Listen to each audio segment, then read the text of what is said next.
update muna tayo sa ating hydroponics. Ayun, may bagyo tayo, bagyong uwan. Medyo madilim ang ating kalangitan, ayan. Pero wala titigil. Mga ka-farmers, update natin yung ating hydroponics. Ayan po. Magkita ang ating mga kale. This one is kale. Kaya ito. Ayan. Mga kale po ito. Mga superfoods. Dito naman ang ating mga kailan or Chinese broccoli. Yung tayo niyan, Chinese broccoli. Okay, yan natin dito ang ating kangkong. Hindi na mawawala yan. Ang ating kangkong, andyan at andyan yan.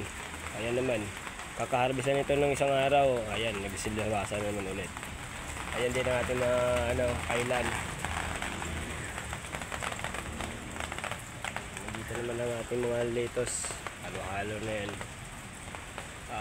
May romaine at may almiti. Ayan, malapit na rin yung ngayon.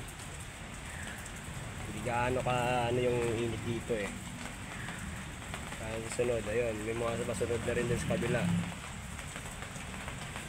Dito.